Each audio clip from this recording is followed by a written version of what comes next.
De acuerdo con un estudio de la Escuela Kennedy de la Universidad de Harvard, el 75% de la población millennial cree totalmente en el cambio climático. Además, 3 de cada 4 millennials reconocen comprar ropa que no necesariamente necesitan.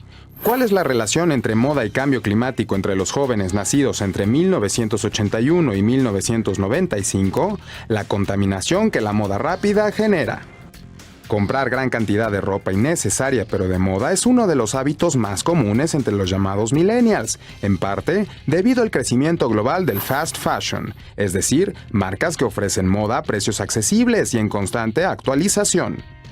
Gracias a esto, la industria del vestido tiene ventas de casi $2 billones por año, aproximadamente el doble de hace 15 años, y también se ha multiplicado el uso de materiales y ropa de moda rápida que en promedio es poco usada.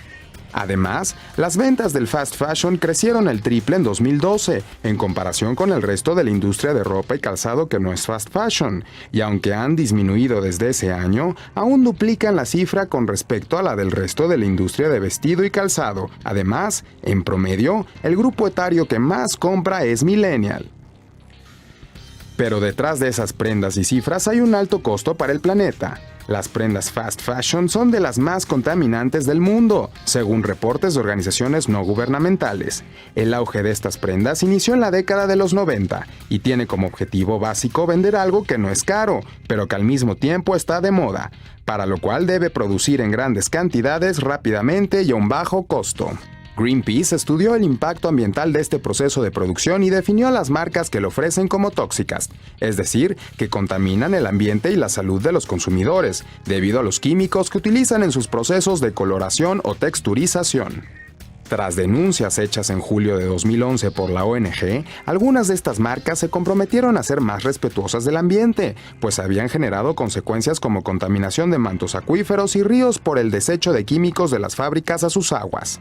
Además de la contaminación por uso de químicos, estos procesos de producción en masa impactan al ambiente por el desecho posterior de las prendas, por parte de los consumidores. Se estima que tan solo la compra y uso de ropa en masa representa el 3% anual de todas las emisiones de CO2 en el mundo, según reportes de ONGs, lo que equivale a lo que genera de CO2 México, Brasil y Australia juntos por consumo anual de energía. En países como Estados Unidos, una persona tira a la basura anualmente más de 30 kilos de ropa, lo que representa más del 4% de los desechos sólidos de basura, según su agencia de protección ambiental. Por ello, algunas marcas comprometidas ya hacen descuentos a sus clientes por llevar ropa que ya no usarán, la cual posteriormente es destruida y reciclada para evitar que la industria del fast fashion siga dañando al ambiente. Para Foro Global, Juan Ernesto Trejo.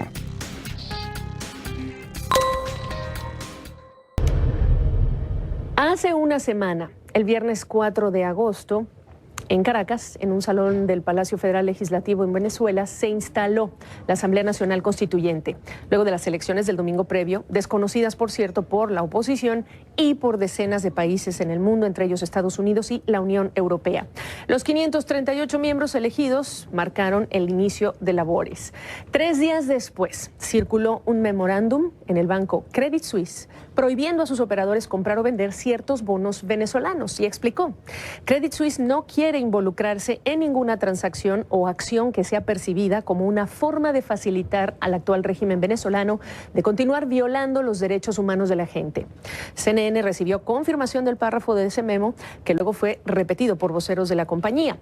Los instrumentos que quedan expresamente prohibidos de ser transados o usados como garantía en cualquier transacción de financiamiento incluyen, dice Credit Suisse, aquellos emitidos por cualquier entidad venezolana después del 1 de junio de 2017, es el mes de junio.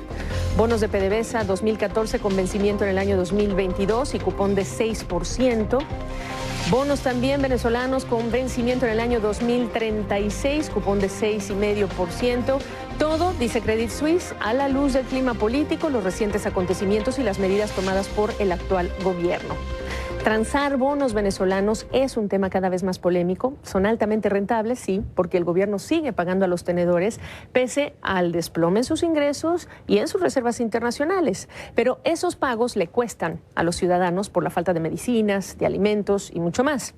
Goldman Sachs vivió esta situación en mayo cuando compró bonos del gobierno que estaban en manos del Banco Central y con fuerte descuento, y desató toda una polémica. Dijo entonces que confiaba en una mejoría del escenario con el tiempo allá en Venezuela. Este viernes, un vocero de Goldman Sachs dijo a CNN Money que no apoya el régimen de Nicolás Maduro y que no hará negocios con este. Economistas como Ricardo Hausmann han pedido al banco JP Morgan sacar los bonos de Venezuela del índice de bonos de mercados emergentes, que es un conocido instrumento financiero que incorporan fondos de inversión. En mayo pasado, JP Morgan decía que este índice es reflejo no de las políticas del país, pero sí de los datos económicos y del efectivo disponible en los mercados financieros. Y además dijo que le permite a clientes comprar ese índice sin bonos venezolanos si es que así lo solicita. Nos acompaña ahora Francisco Rodríguez de Torino Capital y yo te saludo para preguntarte, ¿Credit Suisse al final es el principal gran banco del que escuchamos este riesgo reputacional como el argumento de su decisión? Dice no a ciertas transacciones. ¿Tu primera reacción? Sí, bueno, muy buenas tardes, Gabriela. Yo creo que lo que nosotros estamos viendo aquí básicamente es que Credit Suisse y las instituciones financieras, las grandes instituciones financieras del mundo, no quieren ser asociadas con el gobierno de Nicolás Maduro. Es un gobierno que es percibido como ilegítimo. El mismo gobierno de Estados Unidos formalmente lo ha llamado una dictadura, Venezuela. Entonces hay un riesgo reputacional muy grande de que se les perciba que le están dando dinero al gobierno de Maduro. Y aquí es importante establecer una distinción, que las operaciones que se están cuestionando son operaciones que le han dado dinero recientemente al gobierno de Maduro después de las protestas, después de las muertes. O sea, en Venezuela también hay muchos bonos que se han emitido desde hace mucho tiempo, incluso que están en circulación, incluso algunos de ellos emitidos antes de que Chávez llegase al poder, y ese es otro tema. Esto se trata más que todo de no darle nuevo financiamiento. Ahora, ¿crees que vienen más? Una vez que Credit Suisse da un paso al frente, y hay que decir que no todos los bonos, no dijo no voy a dejar de transar con todo, porque además fueron bastante enfáticos a decir nuestros negocios con Venezuela continúan, no continúan con estas características, este tipo de instrumentos. Pero ¿tú crees que el dar un paso al frente como lo hace Credit Suisse va a llevar a otros también a hacer lo propio? Sí, yo creo que es muy posible que lo hagan. O sea, yo creo que ya dado este paso, la mayoría de los bancos van a sentir una presión social por hacerlo, pero también hay que entender que esta decisión no es una decisión muy costosa para los bancos, porque estos bonos no se transan mucho. O sea, estos bonos en realidad son bonos que están principalmente en propiedad del Estado venezolano. O en el caso de la operación de Goldman Sachs, o unos bonos que el Estado venezolano vendió recientemente. Entonces la idea es impedir que eso pase a circulación, que se lo compren otras personas para proveerle acceso a dinero al gobierno venezolano. Pero en realidad aquí hay más de 50.000 millones de dólares, sin contar estos bonos, de bonos que ya fueron emitidos, que se están transando, que se emitieron hace mucho tiempo, que mucha gente tiene sus ahorros en esos bonos, y esos bonos no están siendo cuestionados y no deberían ser cuestionados, porque hay una diferencia entre comprar un instrumento financiero que se emitió hace mucho tiempo por gobiernos legítimos y otro es el de darle dinero a un gobierno que en estos momentos es percibido como ilegítimo. Exacto. Déjame pedirte que abundes más en el tipo de bono, el emitido en 2014, el cupón 6, el que termina y el otro que vence después de 2000, bueno, tienes la fecha 2036, si no me equivoco, claro, que ahí tienen en la gráfica. Estos dos en particular, obviamente uno es de PDVSA, el otro es del gobierno. ¿Algo más que quieras decir dentro de lo que es ese universo de bonos y estos dos instrumentos específicos? Sí, bueno, o sea, estos bonos son bonos que el Venezuela 2036 está en manos del gobierno. El gobierno está tratando de venderlo y entonces la idea es no hacer ninguna operación, pero no permitir que el gobierno tenga acceso a financiamiento. El PDVSA 22 fue un bono que fue vendido muy recientemente por el gobierno principalmente y por el Banco Central principalmente a Goldman Sachs. Entonces la idea es no convalidar esa operación y no facilitar ese acceso que se ha obtenido recientemente. Y la razón por la que este bono se está pidiendo ahora, a pesar de que fue emitido en el 2014, es que hasta hace poco estaba en manos del Banco Central. Entonces, en realidad, es como que se estuviese emitiendo. Entiendo. Si la idea es impedir que se logre nuevo financiamiento por parte de un gobierno que viola los derechos humanos, respaldando un poco lo que dice Credit Suisse, ¿cómo le estaría complicando esta situación al gobierno venezolano en función de lo que nos acabas de decir representan estos instrumentos?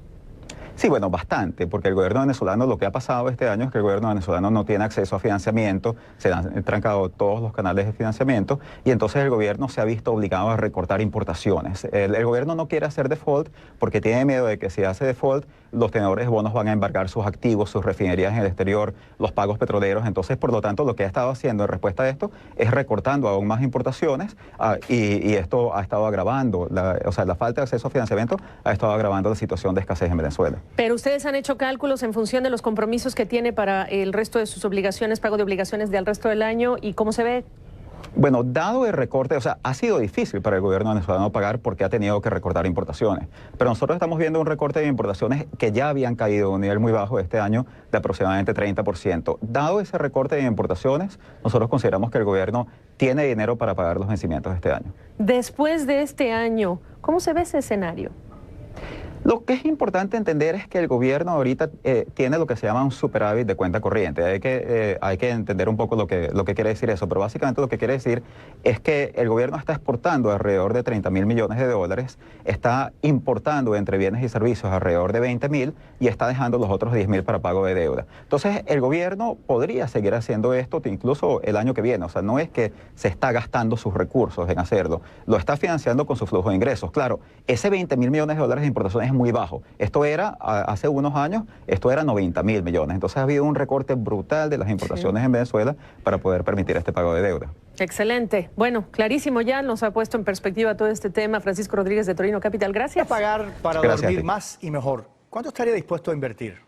Un nuevo estudio encontró que en promedio los estadounidenses pagarían $120. Felicidad Abeleira tiene unas recomendaciones de expertos para ayudarlo a dormir sin tener que usar su billetera. ¿Qué tanto aprecia usted el dormir bien?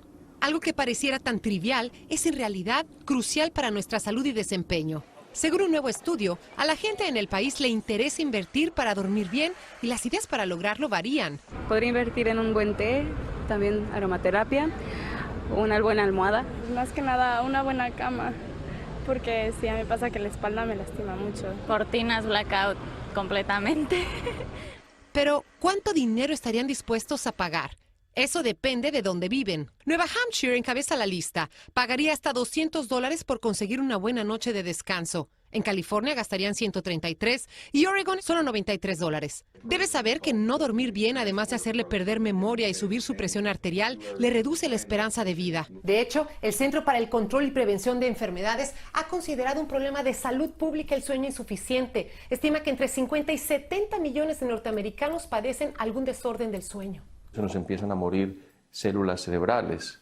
Durante la noche nuestros órganos descansan y hay una etapa en la que hacemos como unas pruebas de funcionamiento de los órganos. Entonces es vital para los órganos como los riñones, para el corazón, para los pulmones, el poder descansar. Dentro de los profesionales que más apreciarían poder dormir como bebés están los trabajadores de la salud. Pagarían hasta $164. Pero si quiere ahorrarse ese dinero, podría mejorar su sueño respetando un mismo horario diario para ir a la cama, cenar poco y evitar la cafeína, el alcohol y la nicotina al caer la tarde. Felicidad Abeleira, Noticias Telemundo. Humanos, de 2008 a la fecha, se han registrado al menos 30.000 casos. Los migrantes son víctimas vulnerables para los grupos criminales.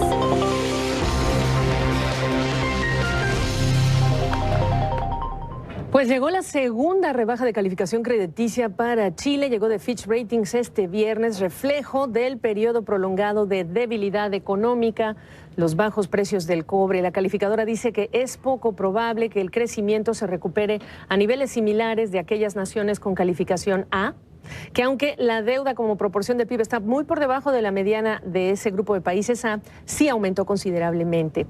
En julio fue Standard & Poor's, y digo por eso en lo que toca del último mes, lo estoy refiriendo así, ahora le tocó a Fitch. Y ya conectamos con Nicolás Paut, editor de negocios de CNN Chile. ¿Qué tal, Buenas tardes, Gabriela. Una vez puede ser un hecho aislado, pero dos ya es una tendencia, al menos en el ámbito de las clasificadoras de riesgo, porque tal como tú decías, Fitch se sumó este viernes a Standard & Poor's en bajar por primera vez la nota de deuda soberana de nuestro país. ¿Cómo la dejó Fitch? Pasó desde A+ para dejarla solamente en A, con perspectiva estable. Tú ya mencionabas las razones más importantes para esta rebaja en la calificación de deuda. Yo te voy a complementar con algunas. La más importante, a mi juicio, tiene que ver con el bajo crecimiento prolongado ya en los últimos años. De hecho, Chile creció apenas 0,5% en el primer semestre de este año. También mencionabas los bajos precios del cobre, que es muy importante porque el commodity representa gran parte de los ingresos fiscales de Chile. Relación deuda-PIB.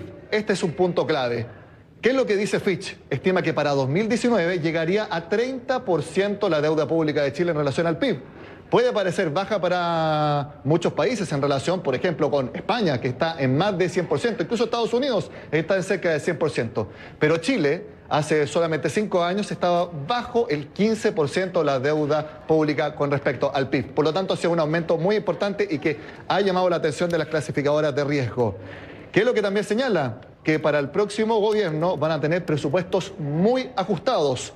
¿Por qué? Bajo precio del cobre aún, y también porque el boom de recursos por la reforma tributaria ya dejarían de ser tales. Y hay otra medida también para decir que el próximo gobierno que llegue a la moneda va a tener poco presupuesto. Hay mucho gasto comprometido. Por lo tanto, quien llegue a ser el próximo presidente o presidenta de nuestro país va a tener que vérselas con pocos recursos para sus programas de gobierno. En definitiva, ya fue Standard & Poor's, ahora se sumó Fitch. Solamente falta que lo haga Moody's. Todo indica que esa agencia también va a bajar la nota de Chile. Bien dicho. Una, bueno, ahora ya son dos. A ver si llega la tercera. Nicolás, del tema que hemos hablado tú y yo antes, la reforma de pensiones. ¿Lo último? Reforma previsional que se envió, la presidenta Bachelet ya la firmó, pero que ingresa el lunes al Congreso. Y es una reforma porque no solamente un proyecto, sino que son 3. En resumen, un proyecto crea el nuevo ahorro colectivo. ¿Qué es esto? Actualmente en Chile se paga el 10% del sueldo para las AFP, que son las administradoras de fondos de pensiones.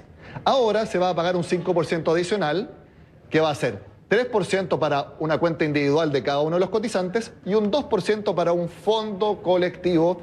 Algunos llaman volver al sistema de reparto en este punto en específico. Ese es el primer proyecto de ley. ¿Cuál es el segundo? El Consejo de Ahorro Colectivo, le vamos a decir CAC, como también se menciona a la Bolsa de París, el CAC. Bueno, este es el CAC chileno. ¿Qué es este consejo? Va a ser un ente estatal, autónomo e independiente.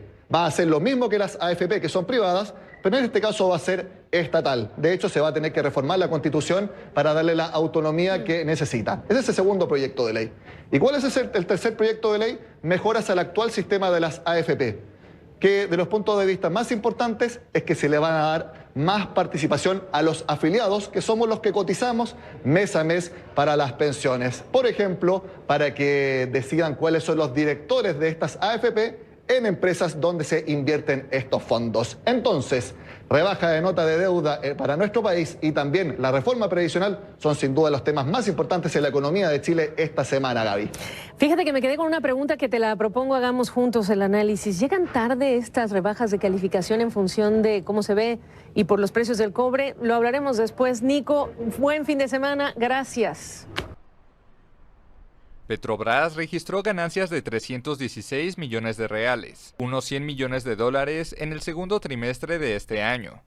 Es el tercer trimestre consecutivo con resultado positivo de la empresa, aunque representa una baja del 93% respecto al trimestre anterior y de 14,6% frente al mismo periodo de 2016. La paraestatal cerró 2015 y 2016 con fuertes pérdidas, afectada por la caída de los precios del petróleo, la recesión en Brasil y un escándalo de sobornos dentro de la compañía. A finales de junio, la deuda neta de Petrobras totalizaba más de 93 millones de dólares. En junio del año pasado había alcanzado los 104 millones. Para equilibrar sus cuentas, la compañía anunció en septiembre pasado un recorte de 25% de sus inversiones y lanzó un programa de venta de activos que prevé ingresos por 21.000 millones de dólares hasta finales de 2018. Bueno, pues con cautela y no en pánico, y con eso o con esa descripción también quiero trasladarla a lo que toca a los mercados financieros, y por ello saludo a José Luis Daza de QFR Capital Management en Nueva York, y lo quiero traer en ese sentido, con esa descripción, porque vimos el jueves un reacomodo, pero hoy pues no parece que estemos confirmando ningún tipo de pánico. ¿Cómo lo leíste tú? ¿Cómo estás? ¿Cómo estás, Gabriela? Exactamente, lo leí como tú muy bien describes. Los mercados desde hace unos días estaban anticipando algo de tensión y esto lo podemos ver claramente en los mercados de seguros, en los mercados para comprar protección. Y ahí podemos ver que el índice VIX, por ejemplo, que es el que mide el costo de comprar seguros contra catástrofes, ha subido aproximadamente un 25 a 30%. Pero todavía no hay pánico. La forma en que los mercados parecen estar leyendo eso es que hay un riesgo muy pequeño de que pase algo que sea muy grave. Pero hasta el momento, como te digo, todo el precio de los activos parece indicar que los mercados piensan que la probabilidad de que esto muy grave pase todavía es muy pequeña. ¿Hay alguna otra razón por la que estás atribuyendo el reacomodo del jueves y viernes que estamos viendo? Fueron reacomodos, como hemos venido de niveles récord que hemos marcado constantemente durante la bolsa. Bueno, esto se sintió diferente, muy diferente, pero venimos de marcar récords. Totalmente de acuerdo. Los mercados tienen una volatilidad natural de movimiento hacia arriba y hacia abajo, en donde la gente reacomoda sus portfolios. Así que yo no me preocupo por la volatilidad que hemos tenido en los últimos días, más allá que aquello que nos indica que es relacionado con el potencial riesgo de que ocurra algo en Corea del Norte, que como te digo, todavía los mercados lo pricean como algo muy pequeño. O sea, riesgo geopolítico limitado en el sentimiento de los inversionistas, dirías tú, para cerrar. Ok. Lo que también parece estar en el centro de las conversaciones, del análisis y ya incluso, diría yo, de preocupaciones, ya me dirás tú, es la baja en la inflación en Estados Unidos, o la baja inflación, mejor dicho, después del dato que se conoció de julio. Y la pregunta, ¿y entonces el rumbo de tasas de interés? Muy buena pregunta, Gabriela. Es interesante porque la noticia de la inflación baja que salió hoy es muy aburrida. En sí no tiene nada de sexy como pueden ser otras noticias que asustan más a los mercados. Pero es tremendamente importante no solamente para Estados Unidos, para América Latina y para el resto del mundo, porque limitan la capacidad de acción del Federal Reserve en términos de subir tasas. El Federal Reserve tiene una meta de inflación para el año del 2%. Y en los últimos 6 meses la inflación ha sido 0, exactamente 0. Entonces, para alcanzar la meta, en los próximos 6 meses tendría que ser 4%, lo que se ve algo como prácticamente imposible. El Fed lleva una década en que no puede alcanzar sus metas. Así que todo esto nos indica que el mundo de bajas tasas de interés va a continuar. Y no solamente en Estados Unidos, como decías. Absolutamente, absolutamente. No solamente en Estados Unidos, tuvimos números de inflación en Europa, también en Alemania un poquito más alto. Pero lo que es fascinante, Gabriela, es que si tú miras los libros de economía de los años 70, 80, 90, en donde tratábamos de entender la inflación, todos esos libros nos dirían que hoy, dado lo que han hecho los bancos centrales en términos de expansión de la cantidad del dinero, dado lo que ha ocurrido con los mercados laborales, la tasa de desempleo de Estados Unidos está por debajo del 4,5%. Nos dirían que hay una gran presión inflacionaria, pero llevamos una década sin ver nada de inflación. Y para ser honesto, es un misterio. Yo creo que los bancos centrales no lo entienden y hay muy poca gente que sepa exactamente por qué no debería existir esta situación de tan baja inflación. En el último minuto que te queda, ¿confirmas tú que sí aumenta por tercera vez la tasa de interés de referencia a la Fed antes de que cierre el año y el efecto para América Latina en general? Mira, hasta hoy yo pensaba que el Fed iba a tener que subir la tasa que le iban a hacer en diciembre. Pensé que iban a anunciar que van a empezar a reducir la reinversión en los bonos del Tesoro que ellos tienen, pero yo pensaba que iban a subir la tasa en diciembre. Después de este número de inflación, creo que necesitamos sorpresas en la inflación hacia arriba para que puedan mover la tasa. Me parece muy difícil con estos datos que tenemos hasta ahora que puedan mover la tasa en diciembre. Lo que para las monedas de mercados emergentes, lo que para las bolsas de América Latina es muy positivo. Ahí lo tienen. Excelente. Gracias. Feliz fin de semana, José Luis. Muchas gracias, Gabriela. Hasta pronto. Muy buenas tardes, Víctor, muy buenas tardes tenga a todo el auditorio. Pues mira, quisiera ahora reflexionar sobre los retos de los jóvenes en las finanzas personales, ¿no? Definitivamente las circunstancias son diferentes, pues los antecesores, los padres, los abuelos empezaron a trabajar mucho más jóvenes, empezaron a tomar conciencia de sus finanzas también a edades más tempranas, y hoy pareciera, e inclusive se habla de una década perdida, porque dicen que los jóvenes jóvenes se están pues de alguna manera dando cuenta de todo el tema de las finanzas personales hasta los 30. Una psicóloga especialista en este tema, una psicóloga norteamericana llamada May Jane, habla sobre toda esta presión que están teniendo los jóvenes de 30 años que a la hora de tener de alguna manera que empezar su vida financiera tardíamente, pues tienen ciertas complicaciones. Y aquí viene una reflexión importante, porque son edades que no deberían de perderse en términos de experiencia, de capacitación, de especialización,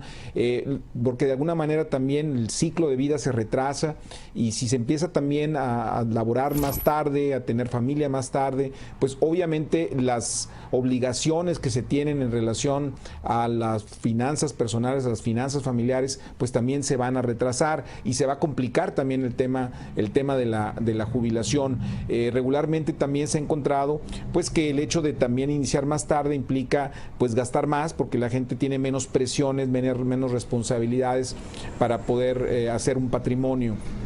Es una reflexión que creo que es importante que hagamos con los jóvenes, en el sentido de que aprovechen esa década de los 20 para que puedan tomar conciencia de los retos que vienen después de ello, y que puedan tener una mayor potencialidad, que eso es algo que también se ha encontrado, que los que de alguna manera le dedican tiempo en los 20 a las finanzas personales, a su carrera, pues potencializan tremendamente sus ingresos en los tiempos posteriores. Pues bien, esa es la reflexión del día de hoy. Espero que haya sido de utilidad.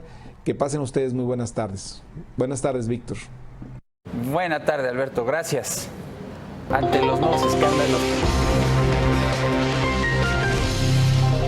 Pues fue una semana con anuncios muy importantes de empresas tecnológicas, y por eso digo que qué bueno tenerte, José Luis de Aro, en la Bolsa de Valores de Nueva York. Ya casi todo el mundo se fue, menos él, y por eso es muy importante.